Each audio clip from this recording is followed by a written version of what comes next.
તો બાળકો કેમ છો? આજના આપણા આ લેક્ચરમાં આપણે ભણવાના છીએ ડોપલર અસર. ડોપલર અસર ચેપ્ટર નંબર 10 નો એક ઇમ્પોર્ટન્ટ પાર્ટ કહી શકાય, જે આપણને ધોરણ 11 માં પણ આવી ચૂક્યું છે. ડોપલર અસર. ભાઈ ડોપલર અસર એટલે શું છે?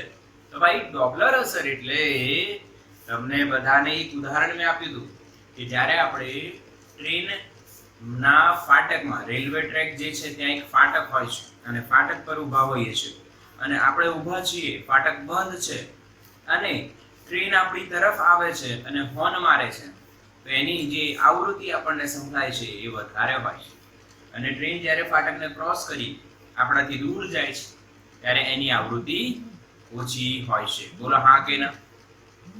યસ ઓર નો બેટા? ક્લિયર? આ ખબર છે બધાને? બધાને ખબર છે.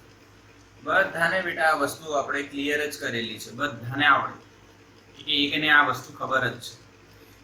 આને આપણે ધોરણ 11 માં જોયું હતું. ધોરણ 11 માં 15માં ચેપ્ટરમાં લગભગ. હા, ડોપલર અસર. Yes, clear. તે આપણને બિલકુલ ક્લિયર છે. એનો એક ઇક્વેશન આપણે બનાવ્યું તો એનાથી દાખલા ગણતા હતા. સિમિલર ડોપલર અસર આપણે ધોરણ 12 માં ચેપ્ટર નંબર 10 એની અંદર પણ જોવાની છે. પર આ જે ડોપલર અસર છે એ વિદ્યુત ચુંબકીય વર્ણપટ પર આધારિત છે. વિદ્યુત ચુંબકીય વર્ણપટ પર આધારિત છે. આનો અર્થ શું છે? આ કઈ રીતના સમજવી? તો તમને એક સિમ્પલ એક્ઝામ્પલ આપું છું કે બેટા પૃથ્વીની તરફ કોઈ વસ્તુ આવી રહી છે અથવા પૃથ્વીથી કોઈ વસ્તુ દૂર જઈ રહી છે. હવે જે પણ વસ્તુ આવી કે જઈ રહી છે એ વસ્તુ વિદ્યુત ચુંબકીય તરંગોનું ઉત્સર્જન કરે છે અને એના દ્વારા એક વર્ણપટ રચાય છે, જે આપણે ચેપ્ટર નંબર 8 માં જોયું હતું, વિદ્યુત ચુંબકીય વર્ણપટ. એ વર્ણપટમાં જે જાનીવાલી પીનારાનો આપણી વાત કરીએ તેમાં એ વર્ણપટમાં આપણને દેખાશે કે એ જે પદાર્થ છે એમાંથી ઉત્સર્જાતા વિદ્યુત ચુંબકીય વર્ણપટમાં જે વિદ્યુત ચુંબકીય તરંગો એ વર્ણપટમાં કયા સ્થાને આવે છે. પછી એ જે સ્થાને પડતા હોય તો જો એ નજીક આવે તો કોઈ એક તરફ એ શિફ્ટ થાય, જો દૂર જાય તો બીજી તરફ એ શિફ્ટ થાય. આને રેડ અથવા બ્લુ શિફ્ટ, રેડ અને બ્લુ બે શિફ્ટ છે એ પણ આપણે જોઈશું. તો એકદમ સિમ્પલ ટોપિક છે, તો ચાલો આપણે સ્ટાર્ટ કરીએ છીએ અને આને સમજીએ. જે ટોપિકનું નામ છે બેટા ડોપલર અસર.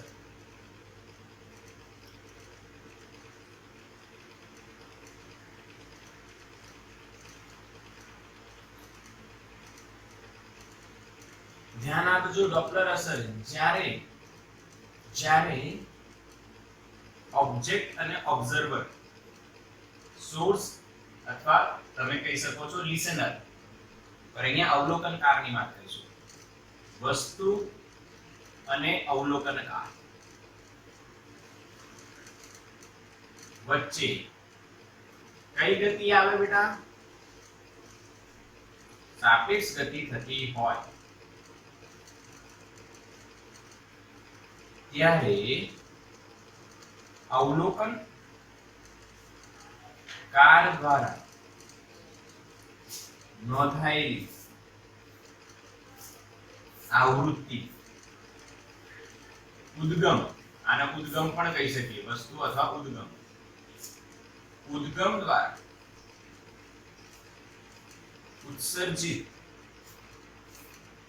આવૃત્તિ કરતા સહેજ ભિન્ન હોય છે, જેને ડોપલર અસર કહે છે. સમજ પડી? આગળના બિલકુલ સિમ્પલ. ઉદ્ગમ દ્વારા એટલે ઉદ્ગમ દ્વારા ઉત્સર્જાતી જે આવૃત્તિ છે બેટા, ઉદ્ગમ દ્વારા ઉત્સર્જાતી જે આવૃત્તિ છે. હવે આવશે વધારે. ઓકે, હવે ક્લિયર છે અવાજ? ઝૂમ પર ક્લિયર બેટા અવાજ? હા હા, ઓકે. વેબએક્સ પર બી ક્લિયર છે, ઝૂમ વાળાઓને પણ ક્લિયર છે. ચલો ઠીક છે. ચલો ઠીક, અહીંયા ધ્યાન આપીશું. જ્યારે ઉદ્ગમ દ્વારા ઉત્સર્જાતી અને ઉદ્ગમ અને અવલોકનકાર વચ્ચે સાપેક્ષ ગતિ હોય ત્યારે અવલોકનકાર દ્વારા જે નોંધાયેલ આવૃત્તિ છે એ ઉત્સર્જિત આવૃત્તિ કરતા સહેજ ભિન્ન હોય છે. આને ડોપલર અસર કહે છે. ક્લિયર કરજો. હવે માની લો આ ઉદ્ગમ છે અને આ ઓબ્ઝર્વર છે. હવે આ માની લો ઉદ્ગમ જે છે એ ઓબ્ઝર્વર તરફ આવે છે, તો બતાવો આવૃત્તિ વધે કે ઘટે? તો સિમ્પલ લોજિક છે, આવૃત્તિ વધશે. આવૃત્તિ વધે અને લેમ્ડા ઘટે. કેમ સમજો, ધ્યાન આપજો અહીંયા. આ કેસ 1 લઈએ આપણે. તો આ જે તરંગો ઉત્સર્જશે, ધ્યાન આપજો, અહીંયા જે તરંગો ઉત્સર્જે છે, બરાબર? તો આ સ્થાનેથી જે તરંગો ઉત્સર્જે છે એમણે અહીંયા પહોંચવા માટે લેમ્ડા અંતર કાપવું પડે. પછી અહીંયા આવે તો બે ક્રમિક જે તરંગો છે એમની વચ્ચેનું જે તરંગ આપણે અંતર છે એને આપણે તરંગ લંબાઈ કહીએ. બે ક્રમિક શૃંગ અને કર. તો અહીંયા આવી જાય ત્યારે તરંગોને પહોંચવા માટે ઓછો સમય લાગે અને અંતર બી ઓછો કાપવું પડે, એટલે લેમ્ડા ઘટી જાય અને આવૃત્તિ વધી જાય. કેસ 2, જ્યારે જે ઉદ્ગમ છે એ અવલોકનકારથી દૂર જાય, તો અહીંયાથી જે ઉત્સર્જાય છે તો જ્યારે થોડો દૂર જશે ત્યારે તરંગોને અહીંયા પહોંચવા માટે સમય વધી જશે. સમય વધે તો આવૃત્તિ ઘટે અને લેમ્ડા અંતર વધી જશે. ભાઈ આ કે ના સમજાયું? યસ, બિલકુલ ક્લિયર. જ્યારે ઉદ્ગમ અવલોકનકાર તરફ ગતિ કરે છે ત્યારે આવૃત્તિ વધે છે, દૂર જાય છે ત્યારે આવૃત્તિ ઘટે છે. Clear? Yes or no? Yes or no? બિલકુલ ક્લિયર. અહીંયા સમજજો, આ વર્ણપટ છે, પોઇન્ટર અહીંયા મધ્યમાં છે, આ રેડ છે ભાઈ અને આ બાજુ બ્લુ છે. વાયોલેટ હોય પર આપણે બ્લુ રાખીએ. હવે જો કેસ 1 ની વાત કરો, લેમ્ડા ઘટે છે. કેસ 1 માં લેમ્ડા ઘટે છે. લેમ્ડા ઘટે તો f વધી રહ્યું છે. f કોનું વધારે હોય, રેડ કે બ્લુ નું? બોલો, આવૃત્તિ કોની વધારે, બ્લુ કે રેડ ની?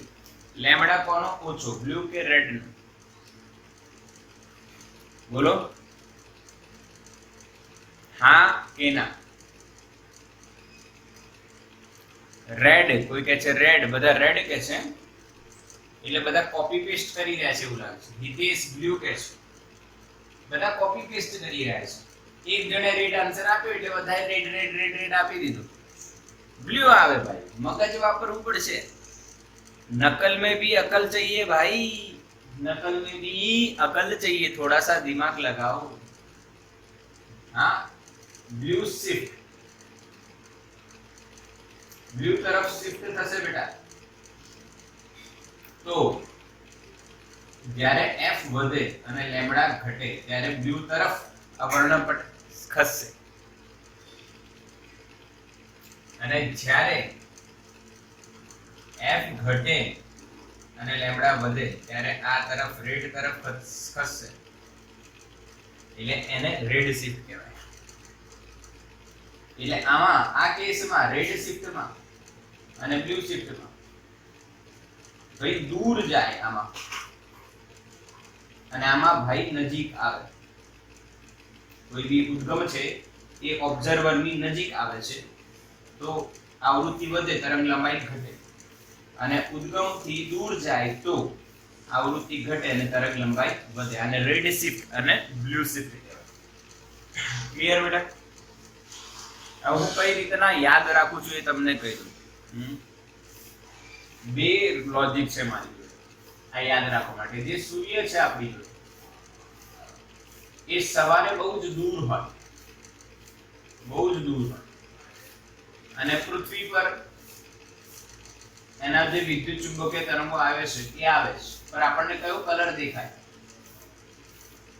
ખાલી રેડ, એનો મતલબ રેડ કલરની લેમડા વધારે છે, એ વધારે અંતર કાપી શકે છે. યસ ઓર નો? બીજો લોજિક છે મીણબત્તી. મીણબત્તીનો જે અંદરનો પાર્ટ છે એ જાંબલી હોય. કેવો હોય? જાંબલી. એમાં સૌથી વધારે ઊર્જા હોય, ઊર્જા એની વધારે. E બરાબર h ન્યુ એટલે hf તમે ભણ્યા છો, તો ઊર્જા વધારે તો એની આવૃત્તિ પણ વધારે. ક્લિયર? હા કે ના? આ રોજિંદા જીવનની બે ઘટનાઓ પરથી આપણે યાદ રાખી શકીએ છીએ કે કોની લેમ્બડા વધારે છે અને કોની આવૃત્તિ વધારે છે. આ બે ઘટનાઓ બિલકુલ માઇન્ડમાં ક્લિયર કરવી. જ્યારે પણ આ પ્રશ્ન આવે તો આવું વિચારવું. યસ ઓર નો? મીણબત્તી થી તમે જાંબલી રંગની આવૃત્તિ વધારે છે યાદ રાખી શકો છો, અને સૂર્યપ્રકાશમાંથી સવાર અને સાંજ આપણને રેડ કલર જ દેખાય છે કેમ કે દૂર હોય અને દૂરથી જે આવી શકે એની લેમ્બડા વધારે. પાકું? આનું તમે સ્ક્રીનશોટ લઈ લો, પછી આપણે આગળ વાત કરીએ થોડી.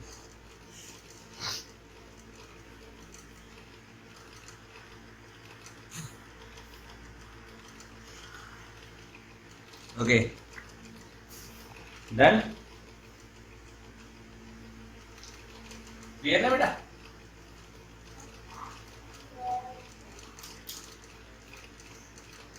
चलो हम आगे बात करिए भाई. अब हम आगे बढ़ते हैं, આગળ વાત કરીએ છીએ. હવે શું થશે અહીંયા શું થશે, આગળ વાત કેવી થશે? તો બેટા આ પૃથ્વી છે જેને આપણે કેન્દ્ર તરીકે લઈએ, અને આકાશ ગંગામાં ઘણા બધા ઉલ્કાઓ, ઉલ્કાપિંડ છે, તારાઓ તૂટેલા હોય છે, અને ઘણી બધી વસ્તુઓ ઉડતી હોય, તૂટતી હોય, હા, અને ઘટનાઓ બનતી. તો કોઈ વસ્તુ પૃથ્વી તરફ આવે અને પૃથ્વીની કોઈ સ્થાનને નુકસાન ન કરી જાય, નુકસાન ન કરી જાય, તો એના માટે એ પૃથ્વી તરફ આવે છે કે નહીં એ જાણવું ખૂબ જ જરૂરી છે. જેમ કે તમે જુદી જુદી મૂવીઝ જોતા હોય છો, એવેન્જર, આયર્ન મેન અને મેન ઇન બ્લેક. આ બધી મૂવીઝમાં તમને આવું બતાવે કે અવકાશમાંથી કોઈ વસ્તુ પૃથ્વી તરફ આવી રહી છે કે પૃથ્વીથી દૂર જઈ રહી છે.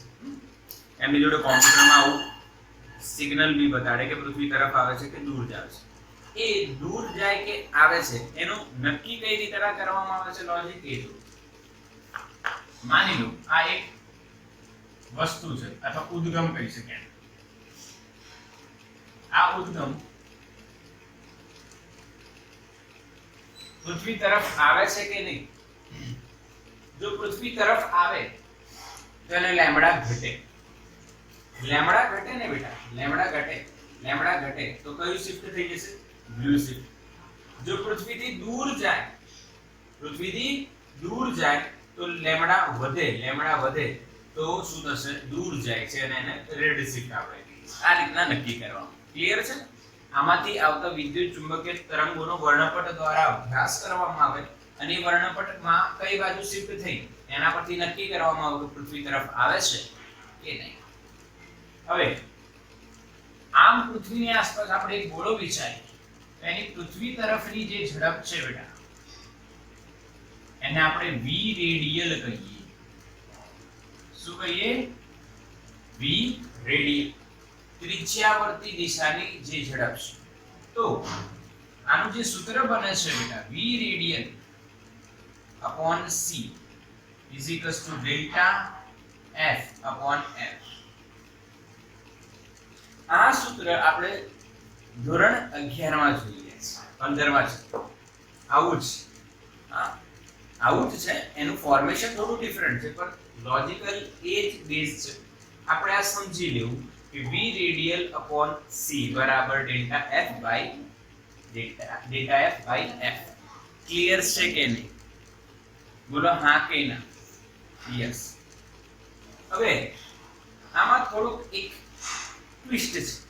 જો એ નજીક આવે છે કે દૂર જાય છે એ ડિપેન્ડ કરે છે તો જો v રેડિયલ એ નજીક આવે છે તો આવૃત્તિ વધે છે, દૂર જાય છે તો આવૃત્તિ ઘટે છે. એટલે આ બંને વચ્ચે જે સંબંધ છે એ આ વધે અને આ ઘટે એવી સિચ્યુએશન બને છે. એટલે જ્યારે આપણે ઝડપ વ્યાખ્યાયિત કરીએ છીએ ત્યારે આપણે અંતરની વાત કરીએ છીએ. હવે અંતરની વાત કરતા હોઈએ તો આપણે અહીંયા લેમ્બડા લખવું પડે. તો v રેડિયલ upon c બરાબર ડેલ્ટા લેમ્બડા બાય લેમ્બડા. પર જો લેમ્બડા વધતું હોય તો આવૃત્તિ ઘટે અને આવૃત્તિ વધતી હોય તો લેમ્બડા ઘટે. એટલે બંને એકબીજાના ઊંધા છે. ભાઈ એક વધે છે તો બીજું ઘટે છે. વ્યસ્ત પ્રમાણમાં ન કહેવાય. હા, જો કે વ્યસ્ત પ્રમાણમાં બી છે તો તમે કહી શકો તો lambda is proportional two 1 upon f છે. પરંતુ એક વધે તો બીજો ઘટે છે તો એકમાં જો તમે અહીંયા પ્લસ લીધું છે તો બીજામાં તમારે માઈનસ. હવે લેમ્બડા વધે તો ઝડપ ધન આવે એટલે v રેડિયલ પોઝિટિવ. જો લેમ્બડા ઘટે તો v રેડિયલ નેગેટિવ આવશે. ક્લિયર કે નહીં? આ કે ના સૂત્રમાં કોઈ doubt? Yes or no? Yes or no बिल्कुल क्लियर? हाँ के ना बेटा? Yes or no? Clear? Yes. हाँ, आ एक सूत्र છે બેટા. f upon પેલું નતું fl upon v minus plus or minus vl is equals to fs upon v plus or minus vs. એના જેવું જ છે. અને અહીંયા લઈ જાઓ પછી અહીંયા આવૃત્તિનો ફેરફાર લો તો તમને આ જ સૂત્ર આવતો દેખાશે. ક્લિયર થઈ ગયું? Yes or no? બિલકુલ. આને ડોપલર અસર કહેવાય. સિમ્પલ ડોપલર અસર આપણે સમજી ચૂક્યા છે. આ યાદ રાખવાની, તમારે સૂત્ર યાદ રાખવાનું, એના પરથી જે દાખલાઓ આવશે. સ્ક્રીનશોટ લઈ લો બેટા. તો બેટા ક્લિયર થઈ ગયું આ કન્સેપ્ટ? હવે ઉદાહરણનો એક દાખલો છે, આપણે ગણીએ તો આપણને વધારે ખ્યાલ આવશે. આ સૂત્ર યાદ રાખીશું અને એમાં ખાસ નોંધ કરજો કે ડેલ્ટા લેમ્બડા અપોન લેમ્બડા અને ડેલ્ટા s બાય f તમને શું આપેલું છે એના પર જવાબમાં સંજ્ઞાની ખાસ આપણે ધ્યાન રાખીશું. ઉદાહરણ 10.1 આપણને આપેલું છે.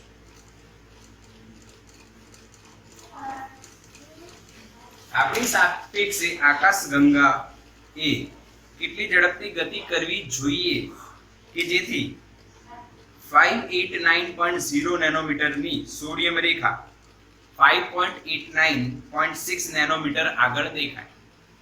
હવે પહેલા 589.0 નેનોમીટર પર છે અને પછી 589.6 નેનોમીટર પર દેખાય. હવે આ છે શું? તો કે લેમ્બડા છે બેટા. લેમ્બડા 1 અને લેમ્બડા 2. સિમ્પલ. પહેલા લેમ્બડા 1 છે પછી લેમ્બડા 2 આપણને દેખાય.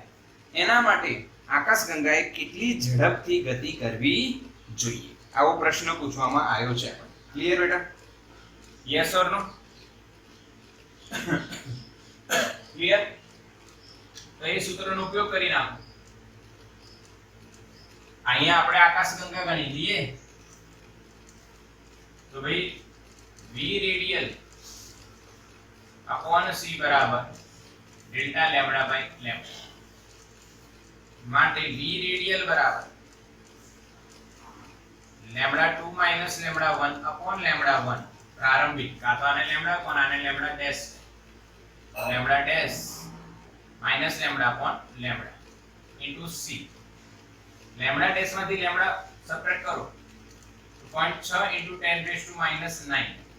નીચે લેમ્બડા એટલે 589.0 into 10 raised to minus 9 into 3 into 10 raised to 8. આ કટ થઈ જશે. અને જ્યારે આપણે આને સોલ્વ કરીએ છીએ તો બેટા જવાબ આવે છે 306 કિલોમીટર પર સેકન્ડ. હવે ધ્યાન આપજો, અહીંયા મારી વાત સમજજો. આ ધન આવ્યો આન્સર. ક્લિયર? આગે ના? હવે તમારે અહીંયા અને લોજિક શું વિચારવાનું છે? ડેલ્ટા લેમ્બડા પોઝિટિવ આવ્યું, લેમ્બડા વધે છે તો ડેલ્ટા લેમ્બડા પોઝિટિવ આવે એટલે v રેડિયલ પોઝિટિવ આવે. ડેલ્ટા લેમ્બડા પોઝિટિવ, લેમ્બડા વધવું એટલે નજીક આવું કે દૂર જવું? લેમ્બડા વધે તો ક્યાં જાય છે? દૂર. યસ. તો જવાબમાં તમે લખશો આકાશગંગા આપણાથી દૂર જાય છે. એટલે ઘણી ટેક્સ્ટબુકમાં કે ટેક્સ્ટબુકમાં કદાચ ક્યાંક તમે વાંચો કે દૂર જાય તો ઝડપ ધન આવે, v રેડિયલ ધન આવે. એનું કારણ શું છે?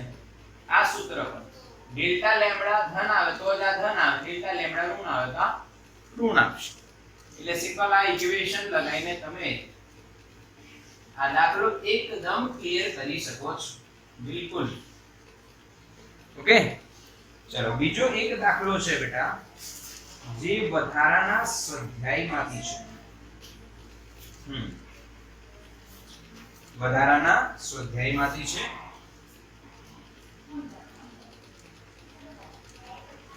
એમાં આપણને જવાબ એકદમ ઈઝીલી લાવતા આવડે.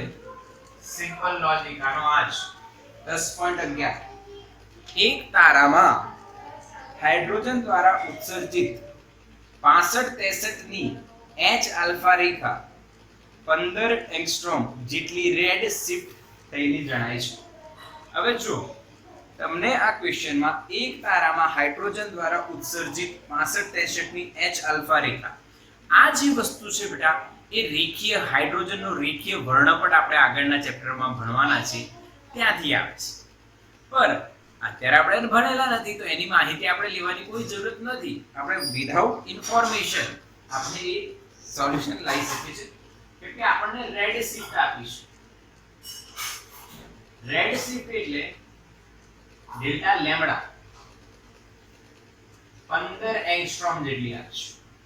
ઓકે, અને જે H આલ્ફા રેખા છે, H આલ્ફા રેખા એની તરંગ લંબાઈ લેમ્બડા તમને આપી છે 65-63 એંગસ્ટ્રોમ.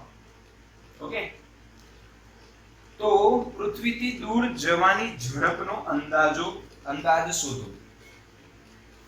હવે પૃથ્વીથી દૂર જાય છે કે નજીક આવે છે એનો અંદાજ આપણે શોધવાનો છે. હવે રેડ શિફ્ટ હોય, રેડ શિફ્ટ એટલે લેમ્બડા વધે છે. હા કે ના? Yes or no? Red shift હોય તો લેમ્બડા વધે ને? હા, તો રેડ શિફ્ટ છે એટલે લેમ્બડા વધે છે એટલે પોઝિટિવ આવશે.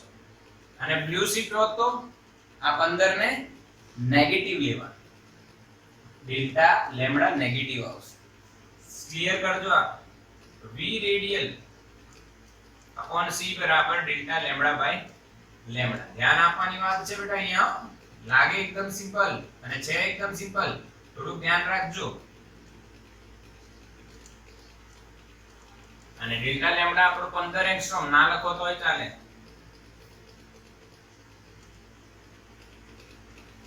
જો સોલ્વ કરો તો તમને આન્સર મળે છે 6.86 ગુણ્યા 10 ની 5 ઘાત મીટર પર સેકન્ડ.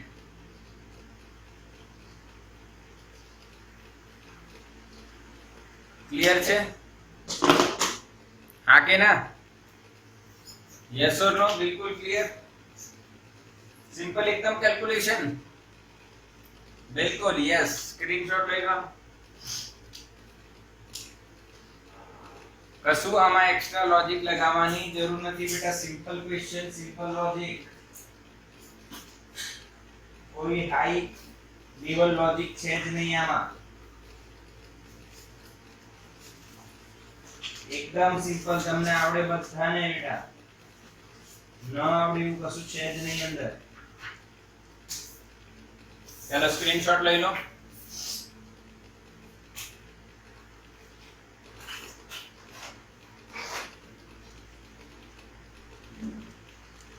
डन डन ने चलो चलो चलो जल्दी થઈ ગયું ને સ્ક્રીનશોટ?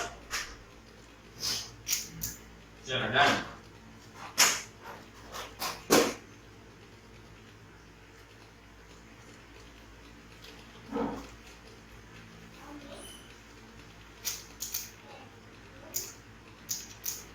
હવે આગળ વધીએ બેટા.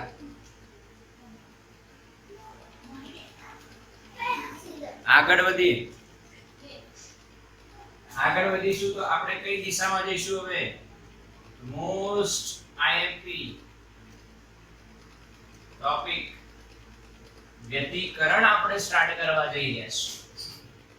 ડોપલર અસર પછી આપણે વ્યતિકરણ ટોપિક સ્ટાર્ટ કરવા જઈ રહ્યા છે, જેને ઇંગ્લિશમાં કહેવાય ઇન્ટરફિયરન્સ.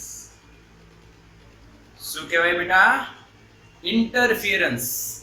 ઓકે, આના ઇંગ્લિશ જે ટ્રાન્સલેશન છે એનો એક યુઝ છે, એટલે અહીંયા મેં તમને લખીને બતાવું છું કે ભાઈ ઇન્ટરફિયરન્સ એટલે તમે એવું તો સાંભળ્યું હશે કે તું અમારી વચ્ચે, બે ફ્રેન્ડ્સ વાતો કરતા હોય અને કોક વચ્ચે બોલે તો શું કહે કે તું અમારી વચ્ચે ઇન્ટરફિયર ના. એટલે ઇન્ટરફિયર નો મતલબ તમને ક્લિયર છે. ઓકે, અચ્છા, હવે આની વ્યાખ્યા જોઈએ.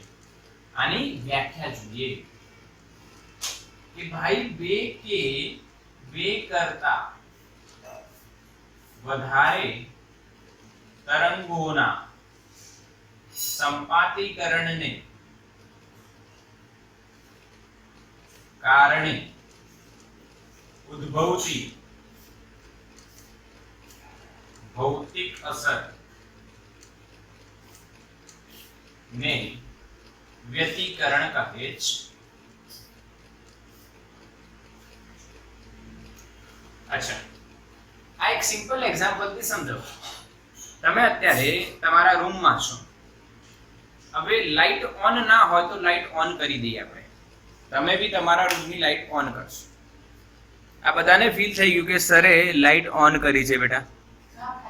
ક્લિયર? અને બારીઓ કે દરવાજામાંથી કોઈ બી એક વસ્તુ કે બંને વસ્તુ ખુલ્લી હોવી જોઈએ. બારી દરવાજા એક કે બે ગમે તે ખુલ્લા હોવા જોઈએ અને લાઈટ પણ ચાલુ હોવી જોઈએ. એટલે અહીંયા તમને બારી પણ ખુલ્લી દેખાશે. બારી ખુલ્લી છે, અડધી બંધ છે, અડધી બારી ખુલ્લી છે બેટા. આ બારી ખુલ્લી છે, દરવાજો ખુલ્લો છે અને લાઈટ પણ ચાલુ છે. તો તમને જે બોર્ડ પર પ્રકાશ દેખાઈ રહ્યું છે, પરિણામી જે અસર દેખાઈ રહી છે, એ બે કે બે કરતા વધારે તરંગો આવી રહ્યા છે. એક સૂર્યપ્રકાશ અને એક બલ્બમાંથી આવી રહ્યું છે, અને એ બંને પ્રકાશ અહીંયા સંપાત થઈ રહ્યા છે અને એના કારણે જે ભૌતિક અસર રચાય છે એ તમને દેખાઈ રહી છે. ક્લિયર? એ તમને દેખાઈ રહી છે. બોલો હા કે ના? આને વ્યતિકરણ કહેવાય. એકદમ સિમ્પલ, બિલકુલ ઈઝી. જેમ કે મેં તમને ડીજે લાઇટ ની પણ વાત કરી છે કે ડીજે માં ઘણી બધી લાઇટ્સ હોય, અલગ અલગ કલર, અને તમે જ્યારે એક જગ્યાએ તમે જુઓ તો તમને બધી તરંગો એક જ બિંદુ પર સંપાત થઈને જે પરિણામી ભૌતિક અસર દેખાય છે એને આપણે વ્યતિકરણ કહીએ છીએ. સિમ્પલ. લાઈટ હું બંધ કરું છું બેટા. ઓકે, જો કેવું તીવ્રતા ઘટી જાય છે ને, ઇન્ટેન્સિટી, બ્રાઇટનેસ ઓછી થઈ જાય એવું લાગે. ઓકે, ચલો ઠીક. ચલો, ખબર પડી વ્યાખ્યા? બિલકુલ સિમ્પલ છે. બે કે બે કરતા વધારે તરંગોના સંપાતીકરણને કારણે ઉદ્ભવતી ભૌતિક અસર. સંપાતીકરણ એટલે ભેગા થવું, સંપાત થવું. વ્યતિકરણ સમજવા માટે તમને ધોરણ 11 માં આવેલો સંપાતપણાનો સિદ્ધાંત આવડવું જોઈએ. સંપાતપણાનો સિદ્ધાંત આ હું લખાવું તમને તો સિમ્પલ છે, એકદમ સિમ્પલ છે. ધ્યાન આપજો, સમજજો, એકદમ સિમ્પલ છે. કશું જ આમાં ડિફિકલ્ટ નથી, એકદમ સિમ્પલ છે. સંપાતપણાનો સિદ્ધાંત એકદમ સિમ્પલ છે. ઓકે, હવે સંપાતપણાનો સિદ્ધાંત શું છે? જ્યારે માધ્યમના કોઈ એક કણ પર બે કે બે કરતા વધારે તરંગો એકી સાથે સંપાત એટલે પડે છે, સંપાત થાય ત્યારે તે કણનું પરિણામી સ્થાનાંતર તે દરેક તરંગ વડે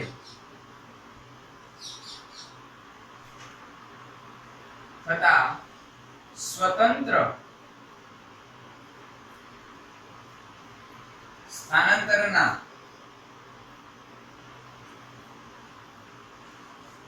સદિશ સરવાળા બરાબર હોય છે. 11માં મેં તમને કરાવી 11th સ્ટાન્ડર્ડ, અને અત્યારે બી તમને યાદ હોવી જ જોઈએ. યાદ ન હોય એવું કોઈ લોજિક નથી. અમુક બાળકો કહે છે કે આટલી બધી લાઈનો ગોખવાની કઈ રીતે ને? બેટા ગોખવાની નહીં, મેં તમને આનો કન્સેપ્ટ આપ્યો. કન્સેપ્ટ આવું હતું, યાદ કરાવી દઉં છું. તરંગ 1 વેવ 1 જ્યાં પી બિંદુ પર સંપાત થાય 1 મીટર લઈ જાય છે, બરાબર? આ કે ના એક્ઝામ્પલ આપું છું, સંપાતપણાનો સિદ્ધાંત એકદમ ઈઝીલી યાદ રહી જશે. એકદમ ઈઝીલી. વેવ 1 કણ પી ને માની લો 3 મીટર લઈ જાય. વેવ 2 એ જ કણ પી ને માની લો 2 મીટર લઈ જાય. અને વેવ 3 એ જ કણ પી પર જો પડે તો નીચે 1 મીટર લઈ જાય. પાકો?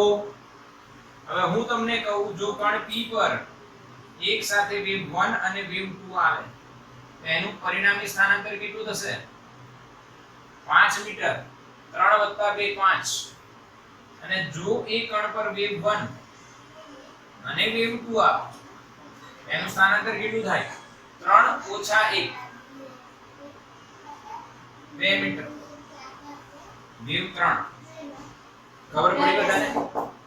અરે હા કે ના? યસ ઓર નો? તરંગ 1 3 મીટર ઉપર, તરંગ 2 2 મીટર ઉપર, તરંગ 3 1 મીટર નીચે. તો જો 1 2 સાથે આવે તો 5 મીટર ઉપર થઈ જાય. 3 + 2 એક જ દિશા. અહીંયા 1 અને 2 સાથે, 1 અને 3 સાથે આવે તો 3 ઉપર અને આ 1 નીચે, એટલે કેટલું થાય? 2. જો 3 એક સાથે આવે તો, જો 3 એક સાથે આવે તો બોલો, 3 એક સાથે આવે તો 3 ને 2 5 - 1 એટલે 4. સિમ્પલ. સ્ક્રીનશોટ લઈ લો આનો. આને સાફ કરું છું પછી કે રહેવા દઉં? તો બેટા તમને સંપાતપણાનો સિદ્ધાંત બિલકુલ ક્લિયર થઈ ગયો છે. આ કન્સેપ્ટથી મેં તમને આખી આ બધી લાઈનો સમજાવી દીધી. જ્યારે માધ્યમનો કોઈ એક કણ એકી સાથે એક કે બે કરતા વધારે તરંગોની અસર હેઠળ આવે, એટલે કે એના પર 2 કે 2 કરતા વધારે તરંગો સંપાત થાય, તો એનું પરિણામી જે સ્થાનાંતર છે તે દરેક તરંગ વડે થતા સ્વતંત્ર સ્થાનાંતરોના સદિશ સરવાળા બરાબર હોય છે. ઓકે? યસ ઓર નો? સમજ્યા કે નહીં સમજ્યા? જેમ કે માની લો એક્ઝામ્પલ લઈએ, જે તરંગ 1 છે બેટા એ y1 બરાબર a1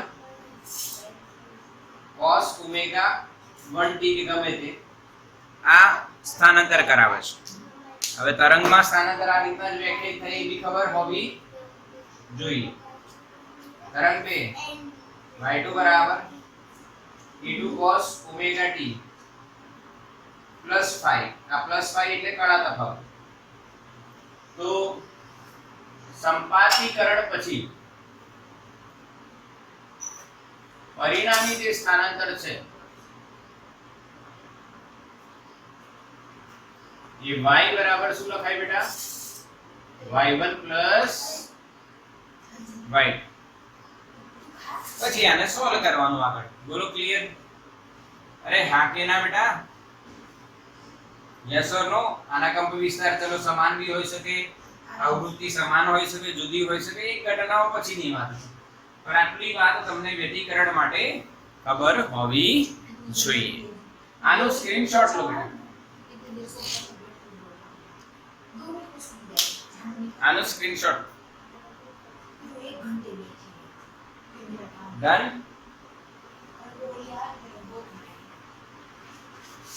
ઓકે.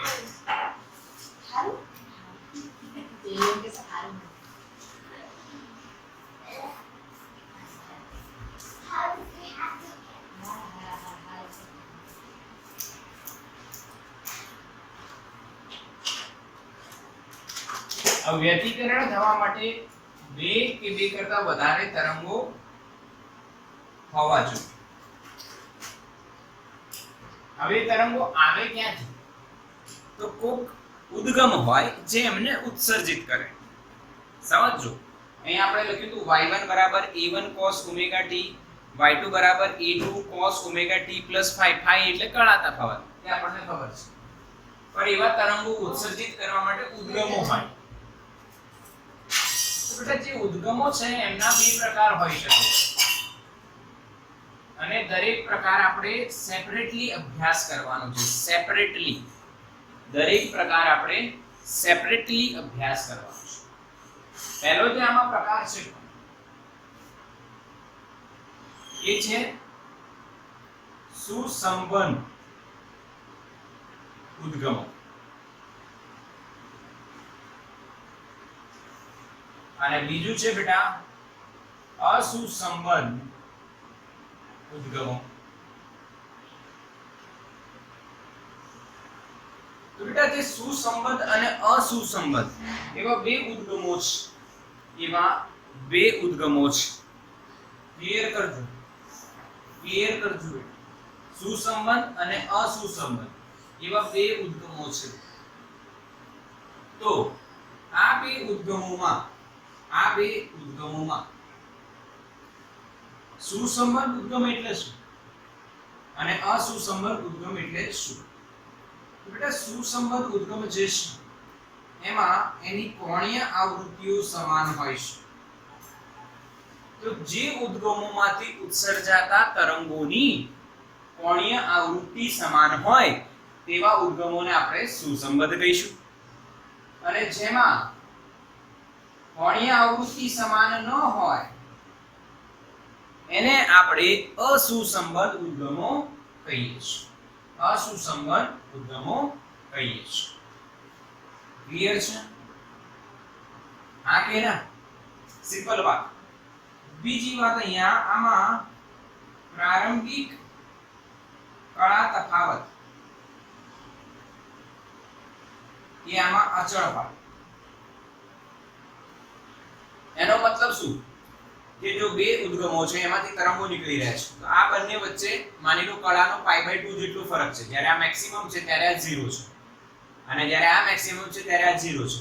તો આ જે તફાવત છે એ સમય સાથે બદલાતો નથી એટલે અચળ રહે છે. જ્યારે આમાં છે પ્રારંભિક કળા તફાવત છે એ સમય સાથે બદલાઈ જાય છે એટલે અચળ રહેતો નથી. તો આ બે ઉદ્ગમો થયા બેટા, સુસંબંધ અને અસુસંબંધ ઉદ્ગમ. ઓકે, આ દરેક ઉદ્ગમ આપણે ડિટેલમાં સ્ટડી કરવાનો છે. ડિટેલમાં સ્ટડી કરવાનો, ડિટેલમાં. હા,